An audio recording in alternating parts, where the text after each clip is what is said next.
మనము you have to do hard work in your life. Simple. అంటే మన routine మనం సెట్ చేసుకున్నాం అనుకోండి, ఛాన్స్ వచ్చినప్పుడు అది ఉపయోగపడుతుంది. దేనికన్నా పర్లేదు. ఇప్పుడు ఎగ్జాంపుల్ తీసుకోండి, 3 months back I was literally almost 110 kgs ఉండే నేను. నేను 110 నవంబర్కి బాడీ బిల్డింగ్ ప్లాన్ చేసుకొని 110 kgsకి బల్కప్ అయ్యాను నేను.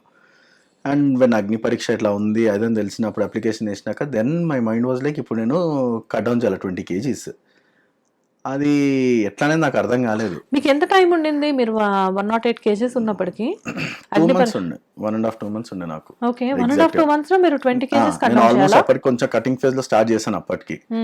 కానీ ఏంటంటే ఒకసారి ఇంకా నాకు 1.5 month ఉంది ఐదు అన్నప్పుడు ఇక అగ్రెసివ్ దాని మీద స్టార్ట్ అయిపోయాను నేను. అంటే డైలీ మార్నింగ్ ఇప్పుడు నేను ఐఎంలో వర్క్ చేస్తుండే, బెంగళూరులో ఉంటుండే, ఒక్కడే ఉంటుండే. సో లిటరలీ మార్నింగ్ నా డైలీ రొటీన్ చెప్తాను. అసలు మార్నింగ్ 5కి లేస్తుండే, 5:30కి I use to travel 9 kilometers, go to gym, workout there, I come back by 8:30. I use to cook food for myself. Literally ఇట్లా బీన్స్, ఎగ్స్, బాయిల్డ్ ఫిష్ ఉంటుండే. So fish almost like ఒక 300 grams అట్లా తింటుండే నేను. Just salt and pepper వేసేసుకొని boil చేసుకొని తినేస్తుండే morning బ్రేక్ఫాస్ట్కి కానీ అట్లా. So that was my breakfast. మళ్ళీ లంచ్లో I use to have some soup or something. మళ్ళీ డిన్నర్కి వచ్చేసరికి light food. So proper whole protein పైన ఉండి అట్లా 2 months చేస్తే, అండ్ బ్లాక్ కాఫీస్ ఎక్కువ మటుకు. సో అట్లా చేస్తూ ఆల్మోస్ట్ 2 monthsకి వచ్చేసరికి I have gone now I'm around 88 kgs something now. బా, వితిన్ 2 months. Within 2 months. ఎన్ని కేజీస్ ఓవరాల్ గా? దగ్గర దగ్గర 25 above. 21 kgs. 21, యా. 108 నుంచి 80 అంటున్నారు కదా. 88. 88. Okay okay, nearly. కాదు, బాడీ ఎలా బేర్ చేసింది 2 months లో 20 kgs అంటే? అంటే it depends on body genes and how much you workout. మనం జిమ్ లో ఎంత టైం ఇస్తామో ఇంపార్టెంట్. మార్నింగ్ చేస్తుండే, ఈవినింగ్ చేస్తుండే. సో మరి అన్ని అంటే స్లీప్ కూడా ఇంపార్టెంటే మనకి. డేని బ్యాలెన్స్ చేసుకోవడం అనేది, అంటే కొంచెం టైం దొరికినా కూడా ఈ రోజు నాకు 1 hour టైం దొరికింది, జిమ్కి వెళ్ళే ఆప్షన్ లేకపోయినా కూడా వెళ్ళాల్సి వస్తుంది. వెళ్ళి చేసుకొని రావడము దట్ ఈస్ అవుతుంది, అవ్వదని కాదు. But what you eat is more important. చాలా మంది ఏమంటారు 70% మన ఫుడ్ ఇంటేక్ ని బడితే 30% is your workout. Food intake proper లేదనుకోండి, మీరు ఎంత వర్కౌట్ చేసినా వేస్ట్. మనం చేస్తున్నాం క్యాలరీస్ పైన తింటున్నాము, కానీ బయట ఏదో తింటున్నాము అంటే అది పాయింట్లకు రాదు. So whatever you're eating fresh neat food will obviously make your body very neat. అంటే అంటారు కదా మామూలుగా I use to have that palak juice కూడా అట్లాంటిది తాగుతుండే నేను డైరెక్ట్ మిక్సీలో వేసేసుకొని సాల్ట్ వేసేసుకొని. రా పాలక్. ఓకే, దానివల్ల బాడీలో రకరకాలుగా ఉంటది కదండి. ఉంటది, తప్పదు. సో ఇట్స్ డీటాక్స్ లాగా పనిచేస్తాయి కొన్నిటికి అట్లా. బట్ జ్యూస్ అంటే జనరల్ గా ఏ నేను పొమగ్రానేట్. అదే చెప్తున్నా, అంటే దేనికో ప్రిపేర్ అయినాము, బట్ సమ్ వాట్ ఇది వచ్చింది. But it's you don't want to lose an opportunity. ఇప్పుడు నేను అట్లా 110 kgs తో పోతే అక్కడ ఎవరు వాల్యూ ఇయర్ మనకి. సో ఈ ఆబ్వియస్లీ ప్రాసెస్ లో మీకు జనరల్ గా అనుకోకుండా ఈ వర్కౌట్స్ కానివ్వండి, ఫుడ్స్ కానివ్వండి, ఇలాంటివన్నీ బాడీకి కొత్తగా అలవాటు చేస్తుంటే ఆటోమేటిక్ గా మీకేమో అంటే లైక్ బాడీలో ఎటువంటి ప్రాబ్లమ్స్ రాలేదా? ఇది కొత్తగా కాదండి, బికాస్ నేను ఫిట్నెస్ లో ఆల్మోస్ట్ 10 years నుంచి ఉన్నా నేను. Okay. I use to workout అంటే నా మజిల్ మెమరీ ఉంది నాకు. ఇప్పుడు అంత కొత్తగా స్టార్ట్ చేసే వాళ్ళకి అది ప్రాబ్లం, కానీ నేను ఆల్రెడీ 10 years నుంచి చేస్తూ వస్తున్నా కాబట్టి నాకు అది ఈజీ నాకు. ఓకే. సో మజిల్ మెమరీ అని మనకు ఒకటి ఉంటుంది. సో వన్స్ మనం ఆల్రెడీ కొద్దిగా బాడీ బిల్డింగ్ చేసి వదిలేసినా కూడా you know what are your positives, what are your negatives in your body అని చెప్పేసి. సో మెయిన్ దాని మీద కాన్సన్ట్రేట్ చేస్తాం మనం. ఓకే. సో అట్లా. So finally within 2 months 20 kgs తగ్గారు. దానివల్ల నిజంగా అంటే మనలో మన వాటి సైడ్ ఎఫెక్ట్స్ ఏమి ఉండవా? నాకైతే ఏం సైడ్ ఎఫెక్ట్ అయితే రాలేదు ఇప్పటి వరకు. ఓకే. అంటే side effects as in you get anger issues a lot. First thing diet లో ఉన్నప్పుడు యాంగర్ అన్కంట్రోలబుల్ ఉంటుంది, ఇరిటేషన్ ఎక్కువ ఉంటుంది. బట్ లక్కీలీ మీరు అలోన్ గా ఉన్నారు కాబట్టి పెద్దగా ఎవరి మీద చూపించినా కానీ ఫోన్ లో చూపించేవాళ్ళేమో. కానీ మనకు ఒక జీల్ అనేది ఉండేది. I mean you're going to Bigg Boss, you enter, you have to be fit and fine అన్నట్టు ఉండే. సో అది ట్రిగర్డ్ మీ అలాట్ ఎవ్రీడే. అసలు నాకు ఆ మోటివేషన్ లేకపోయినా కూడా వెళ్ళాలి, చెయ్యాలి అనేది compulsory. They was no Saturday, no Sunday. General గా మీరు అంతే స్టబాన్ గా ఉంటారా ఏ విషయంలో అయినా? అది ఒక ఫిక్స్ అయిందంటే మాత్రం స్టబర్నేనండి ఇట్లాంటి వాటిల్లో. అంటే ఇప్పుడు నేను ఒక 2 months బ్యాక్ ఏమైనా అనుకున్నాను అనుకోండి, have to get sky diving చేయాలనుకున్నాను అనుకోండి, మైండ్ ఇంకా అది చేసేదా కూకోదు నాకు. ఓకే, ఏదో ఒకటి చేయాలి. That is enjoyment. కాకపోతే ఏంటంటే దిస్ ఇస్ ద టాస్క్ కదా. అట్లానేం లేదు. I mean I will be prepared what ever the situation is going to be. కొంచెం ప్రిపేర్డ్ గానే ఉంటాను ఎక్కువ మట్టుకు. మైండ్ ని I will make sure okay fine, ఇన్ని స్ట్రగుల్స్ వచ్చినాయి లైఫ్ లో, దిస్ ఇస్ నథింగ్ అనే ఫీలింగ్ ఉంటుంది. Yeah so I ask you about the struggles. మీరు ఇప్పుడు స్ట్రగుల్స్ గురించి అన్నారు కాబట్టి will talk about that. So చెప్పండి, లైక్ అంటే చిన్నప్పటి నుంచి ఆల్మోస్ట్ ఒక హ్యాపీలీ ఒక నార్మల్ లైఫ్ గడుపుతున్న మీరు, so you are doing something like అంటే మంచిగా చదువుకుంటున్నారు. ఆల్మోస్ట్ 21 years ఆ టైంలో మీకు ఒక పెద్ద అనుకోని ఒక సంఘటన మీ లైఫ్లో జరిగింది. సో ఎలా దాని నుంచి అసలు ఓవర్కమ్ ఎలా అయ్యారు? సో అదే నా life very normal, same as అందరు. మా పేరెంట్స్ అది ఆర్థోడాక్స్ ఫ్యామిలీ. మా కనీసము మనం కాలేజ్ టైమింగ్ లో కొంచెం లేట్ అయినా కూడా ఎందుకు లేట్ అయింది అనే క్వశ్చన్ మనకు రేజ్ అయ్యేది. అబ్బాయిలకు కూడా దే యూస్ టు ప్రాపర్. అసలు నేను ఇంటర్ వరకు షాప్ దాకా కూడా పోనీయకపోతేనే నన్ను. ఇంత గారాబంగా ఇంత గారభం కాదు, వాళ్ళేందంటే వి గెట్ ఎవ్రీ. మా డాడీ అయితే literally stock of it is like protection తో పెంచారు అనుకోవచ్చు. అంటే లిటరలీ ఇప్పుడు ఎగ్జాంపుల్ ఇప్పుడు పేరెంట్స్ ఉన్నారు అనుకోండి, మనకు స్టేషనరీ కావాలంటే స్టేషనరీకి వెళ్ళి తీసుకొస్తారు. మా ఇంట్లో అట్లా ఉండకపోతుండే. 6 months ఒకసారి ఒక స్టాక్ తెచ్చేస్తుండే, ఇన్ని బుక్స్, ఇన్ని పెన్సిల్స్ అన్ని ఇట్లా లోడెడ్ ఉంటుండే మా ఇంట్లో. So not to give a rupee to us, you have everything at home. మా డాడీ అలా ఉంటుండే మాతోటి, వెరీ స్ట్రిక్ట్. సో అట్లాంటి సిచ్యువేషన్ ఎన్వైరన్మెంట్ లో పెరిగి అండ్ ప్రాపర్ గా లైఫ్, ఒక స్టడీస్, అబ్రాడ్, ఇది మైండ్ సెట్ ఉండే నాకు. అబ్రాడ్ కూడా చాలా కష్టం మీద మా ఇంట్లో వాళ్ళు ఓకే అని చెప్తే పంపించడానికి రెడీ ఉన్నారు. But everything was done, visa is done, everything is done. ఇంకెళ్దాము అని చెప్పి అనుకునే టైంలో 1 week లో I met with an accident. ఒక అతను తాగేసి వచ్చి గుద్దడం వల్ల I lost my leg.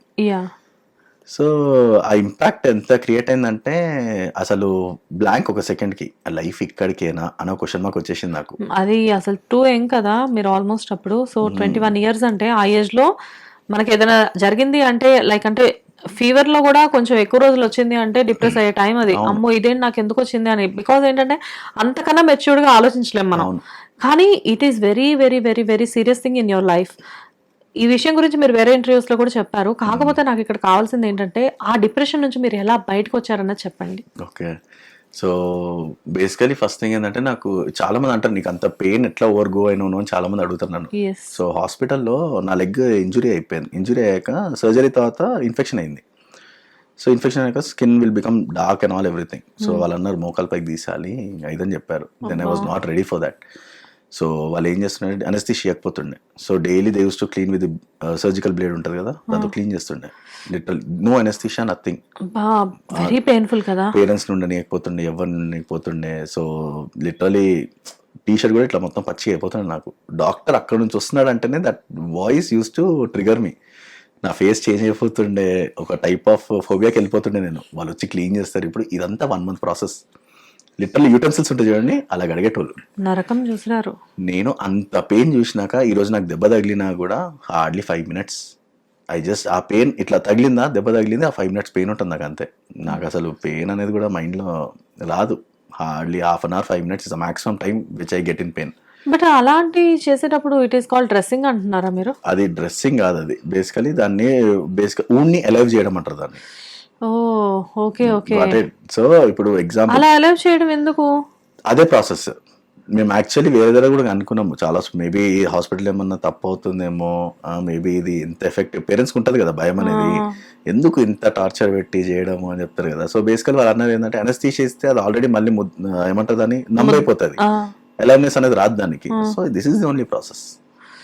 Okay. అసలు మైండ్ అంటే బేసికల్ ఇప్పుడు అది వదిలేస్తాం అనుకోండి అట్లనే, అది నీ వరకు వెళ్ళిపోద్ది. You have to cut it. So ఇప్పుడు అది కావాలి అనుకుంటే you have to face that. ఒక ఫ్రూట్ ని కనుక మనం ఏదైనా తినాలి అనుకున్నప్పుడు ఆ పాడైపోయినంత వరకు కట్ చేస్తాము, కట్ చేసి తింటాము. లేదంటే ఇంకొంచెం పాడైపోయిందంటే ఇంకొంచెం కట్ చేస్తూ ఉంటాము. సో ఇది కూడా అదే ప్రాసెస్ అనుకోవచ్చా? కానీ అసలు పీక్స్ అది. అంటే అంత పెయిన్ భరించినాక నాకు లైఫ్లో ఏది పెయిన్ అనిపించలేదు. అండ్ ఇంకోటి ఏంటంటే you have this phantom lymph pain in your mind. ఒక్కొక్కసారి బాత్రూమ్కి వెళ్ళి కాలు పెట్టేయడం, కింద పడిపోవడం బాత్రూమ్లలో, మళ్ళీ బెడ్ నుంచి కింద పడిపోవడము, లెగ్ ఉందని సడన్గా పెట్టడము. సో అట్లాంటివి చాలా ఇన్సిడెంట్స్ ఉన్నాయి. అండ్ ఇంకోటి ఏంటంటే ఒకసారి నేను ఇంట్లోనే చాలా డిప్రెస్డ్ ఉండే నేను. ఇక మమ్మీ సరే బయటికి తీసుకెళ్తాను అని చెప్పి కార్ డ్రైవ్ వచ్చా ఆమెకి. సో బయటికి తీసుకెళ్ళింది, ఒక షాప్కి వెళ్ళాము, ఏదో చేద్దామని చెప్పి వాకర్ పట్టుకొని మెట్లెక్కా నేను. దిగుతప్పుడు I forgot that I don't have a leg పెడితే కింద మొత్తం దొర్లు కూడా కింద పడ్డా. లిటరలీ మళ్ళీ ఆ వుండ్ ఓపెన్ అయింది, బ్లీడింగ్ స్టార్టెడ్. ఇక చూడాల టార్చర్ అంటే లిటరలీ మళ్ళీ దెబ్బ మీద దెబ్బ. ఎందుకంటే అన్ని సంవత్సరాల నుంచి 2 కాళ్ళతో నడిచి సడన్ గా మనకి లెగ్ లేదని అనుకోలేం కదా. అవును. ఓకే. సో అట్లాంటి ఫ్యాంటమ్ లింపెన్స్ చాలా ఉంటాయి ఒక్కొక్కసారి. ఇక కొన్నిసార్లు ఒక టాపిక్ మాట్లాడినా కూడా మనకు లోపల ఫింగర్స్ అనేవి ఇట్లా కదులుతుంటాయి లోపల, nerves are alive but you don't have the fingers. కానీ ఆ ఫీలింగ్ ఉంటుంది, ఇట్లా లేపాలి ఫీలింగ్ ఉంటుంది కానీ అది చేయలేము. సో అట్లా చాలా టైప్స్ ఆఫ్ ఫోబియాస్ ఉంటాయి మనకి లోపల. కాదు, ఫింగర్స్ ఎలా కదులుతాయి? ఫింగర్స్ లేవు కదా. నర్వ్స్ అలైవ్ ఉన్నాయి కదా, నర్వ్స్ ఉన్నాయి but fingers are not there. So ఇవి మనకు లేపాలని ట్రై చేసినా కూడా నీకు ఆ ఫీలింగ్ ఉంటుంది కానీ నువ్వు ఏం చేయలేవు. ఓకే, మనకు ఒక కాలు ఉంది అని మన నర్వ్స్ చెప్తూ ఉంటాయి. ఎస్, ఇప్పుడు నా లెగ్ ఉన్నా కూడా దేర్ ఈస్ అన్ అటాచ్మెంట్ నాకు ఉన్నా కూడా but I have the feeling that I have a leg. Okay okay, నీకు ఆ నర్వ్ కనెక్షన్ అనేటివి నీ మైండ్ లో ఉంటాయి, నీకు అది రిసెప్టర్స్, అది దాని ఫంక్షనే అది. సో అట్లా అట్లా చాలా పెయిన్ గోత్రుండే నేను. మళ్ళీ దాని తర్వాత ఇంటికి వచ్చాక కూడా నాకంటే ముందు ఉన్న వాళ్ళు కూడా, అంటే నా తర్వాత ఉన్న వాళ్ళు కూడా ముందుకు వెళ్ళిపోవడం లైఫ్లో, and they are getting settled in the life. మా డాడ్ అంటుండే వాళ్ళందరూ సెటిల్ అయిపోతున్నారు, నువ్వేమో ఇట్లా కూర్చొని ఉన్నావు నువ్వు అనిపిస్తుండే. Maybe that was the day నేను బయటికి వెళ్ళడం చేసిన మిస్టేక్ అనిపిస్తుంది. నేను వాజ్ థింకింగ్ నేను బయటికి వెళ్ళినా అవ్వకపోతుండేనేమో, ఇంట్లో ఉన్నా అవుతుండేనేమో, అది ఎవరు తెలియదు. దట్స్ అ కర్మ. ఓకే, సో దాని తర్వాత మళ్ళీ ఇంట్లో పెయిన్ కిల్లర్స్ తీసుకొని, అండ్ నాకు సొంతంగా పెయిన్ కిల్లర్స్ తీసుకోవడము, లిటరలీగా తీసుకుంటే 6 hours స్లీప్. అసలు మనకి ఏమైందో కూడా తెలియదు, తినడము, ఇంజెక్షన్ తీసుకోవడం, పడుకోవడం. ఇది పేరెంట్స్కి తెలియదు. సో ఈ టైం పేరెంట్స్కి తెలియకుండా ఎలాగా? సో బేసికలీ మెడికల్ షాప్లో నా ఫ్రెండ్ పని చేస్తుండే. ఇదంతా డిప్రెషన్ తాలూకు ఇంపాక్ట్సా? డిప్రెషన్కే. ఓకే. సో ఆబ్వియస్లీ ఇప్పుడు నాకు అంత పెయిన్ భరించాలంటే నాతో కాదు. So I was very sensitive. So అదే చెప్పాను కదా, ఇంజెక్షన్ తీసుకుంటే ఒక 6 hours you sleep, you nothing will be here. So అట్లా నేను తింటుండే పడుకుంటుండే ఇదే. సో ఆల్మోస్ట్ ఒక 45-60 kgs నేను 40 kgsకి వచ్చేసాను నేను. ఇక నేను సన్నగా అయిపోవడం చూసి మా ఇంట్లో షాక్, మరి ఇట్లా అయిపోతున్నాడు వీడు అని చెప్పేసి. అప్పటికి లెగ్ లేదు. This is all on the after coming out of the hospital. So ఇదంతా అయిపోయాక దెన్ ఐ హ్యాడ్ టు మళ్ళీ ఇదంతా ప్రాస్థెటిక్ ఇవన్నీ కూడా స్లోగా స్టార్ట్ అయ్యాయి మాకు. బట్ మీ పనులు మీరు చేసుకోగలిగే వాళ్ళ? అంటే వాష్రూమ్కి వెళ్ళడం లేకపోతే ఎక్కడికైనా బయటకు వెళ్ళడం? ట్రై చేస్తుండే, వాకర్ పట్టుకునే use to try. Okay, but help చేసేవాళ్ళ ఇంట్లో? ఇంట్లో హెల్ప్ చేసేవాళ్ళం. మా తాతగారు బాగా కేర్ తీసుకునేటోళ్ళు నాకు, మా నాన్న మా తాతయ్య. అవునా? They use to take a lot of care. ఒక మూవీ ఉంటుంది సుహాస్ కలర్ ఫోటో అని చెప్పేసి. సో ఆ మూవీ చూసినప్పుడు నాకు అనిపిస్తూ ఉంటుంది, నిజంగా మనం అందరం ఎంత అదృష్టవంతులం కదా. అంటే అక్కడ ఏదో సీన్ అలా జరిగింది, కాకపోతే అలాంటి వాళ్ళని చూసినప్పుడు నిజంగా మనం ఎంత లక్కీ ఉన్నాము, అయినా కానీ ఇంకా ఏదో కావాలని చెప్పేసి వెతుకుతూ ఉంటాము, డిసప్పాయింట్ అవుతూ ఉంటాము. బట్ ఫిజికలీ ఛాలెంజ్ అది ఫేస్ ఏదైతే ఆ ఫేజ్లో ఎవరైతే ఉండి అది ఫేస్ చేస్తున్నారో అసలు వాళ్ళు నిజంగా ఎంత ఆత్మస్థైర్యం కావాలి వాళ్ళకి. ఐ మీన్ వాళ్ళకి చాలా కాన్ఫిడెన్స్ ఉండాలి కదా అని చెప్పేసి. So what about your confidence అండి? లైక్ అంటే దాని నుంచి మీరు బయటికి ఎప్పుడు మళ్ళీ కంప్లీట్గా నార్మల్ అయిపోయారు? ఇంతకుముందు ప్రసన్న ఎప్పుడు అయిపోయారు మీరు? సో బేసికలీ నేను వర్కౌట్కి వెళ్తుండే, వాకర్ పైనే మా బాబాయ్ చెప్పారు, వై నాట్ వర్కౌట్కి వెళ్ళు, కొంచెం డైవర్ట్ చేసుకో మైండ్ అని చెప్పినప్పుడు. ఎన్ని మంత్స్ ఉన్నారు అప్రాక్సిమేట్గా అలా బెడ్ పైన? 3-4 months ఉన్నాను నేను. 4 months బెడ్ పైన. ఎందుకంటే దేవే బ్యాక్ ఇంజురీస్ ఉండే, హ్యాండ్ ఇంజురీస్ ఉండే మొత్తము. సో ఒక్క పొజిషనే, సైడ్కి తిరగలేను, ఇటు తిరగలేను. సో అట్లాంటి సిచ్యువేషన్లో 4 months ఉన్నాను నేను. మిమ్మల్ని ఎవరైతే యాక్సిడెంట్ చేశారో ఆ పర్సన్ ఎప్పుడైనా మీ దగ్గరకు వచ్చి సారీ చెప్పడం కానీ, తను ఏమైనా రిగ్రెట్ ఫీల్ అవ్వడం కానీ? మా ఇంట్లో అవునా? అసలు లేదు, టచ్లో లేడు. తన అబ్బాయి కూడా ఆల్మోస్ట్ 1 month తర్వాత దొరికాడు మాకు. ఓకే. సో అట్లాంటి సిచ్యువేషన్స్ అయ్యాయి. అండ్ టాప్ ఆఫ్ దట్ ఏంటంటే ఇప్పుడు డిప్రెషన్ నుంచి బయటికి రావడం was the biggest thing. Workout, gym was the main thing. నేను రోజు వాకర్ పట్టుకొని జిమ్కి వెళ్తుండే, చేస్తుండే, వస్తుండే. So everything was very normal. కానీ ఏ రోజైతే నేను ప్రాస్థెటిక్ వేసుకున్నా కదా, దెన్ ఐ రియలైజ్ నన్ను నేను చూసుకున్నప్పుడు ఏం చేంజ్ లేదు. I was perfectly fine. అంటే ఆ బాడీకి అందం అప్పుడు వచ్చింది నాకు. So work out is a very important thing in my life అని అందుకే అంటే నేను. అంటే మనం ఫిజికల్ ఫిట్ ఉన్నప్పుడు మనము యూ ఫీల్ హ్యాపీ, అంటే you admire a lot. That is where your positivity comes. First అది ఉండాలి మెయిన్. మనం ఎంత పర్ఫెక్ట్ ఉన్నామో ఉంటేనే దాని తర్వాత లైఫ్లో నెక్స్ట్ అని చేయొచ్చు. మనకు కాన్ఫిడెన్స్ లేదనుకోండి ఏం చేయలేము.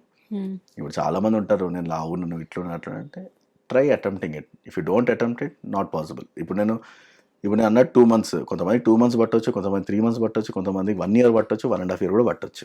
కానీ change will be there for sure. Consistency is important. Hit TV app, ఇందులో short news, live news, entertainment shows, movies, digital magazines తో పాటు మీ జిల్లా వార్తలను కూడా ఫ్రీగా చూడొచ్చు. ఇంకెందుకు ఆలస్యం, వెంటనే హిట్ టీవీ యాప్ ని డౌన్లోడ్ చేసుకుని ఫ్రీగా ఎంటర్టైన్మెంట్ పొందండి. Hit TV app. Hit TV app. Please download Hit TV app. Hit TV app ని ఫ్రీగా డౌన్లోడ్ చేసుకొని ఎంజాయ్ చేయండి. మీకు నచ్చిన ఎంటర్టైన్మెంట్ కోసం హిట్ టీవీ యాప్ ని ఫ్రీగా డౌన్లోడ్ చేసుకుని ఎంజాయ్ చేయండి. హిట్ టీవీ యాప్ ని డౌన్లోడ్ చేసుకుని ఆస్వాదించండి, ఆశీర్వదించండి. ఇంతమంది సెలబ్రిటీలు హిట్ టీవీ యాప్ ని డౌన్లోడ్ చేసుకోండి అని చెప్తున్నారంటే ఎంత మంచి యాప్ ఆలోచించండి. అమెరికా అమెరికా అమెరికా అమెరికాలో చదవాలనుకునే వాళ్ళకి విశ్వసనీయమైన పేరు మన శౌర్య కన్సల్టెన్సీ. UK లో 1 year masters. UK లో 1 year masters. 2 years work permit up to 5 years visa. Contact Saurya Consultancy. Contact 89851 89851.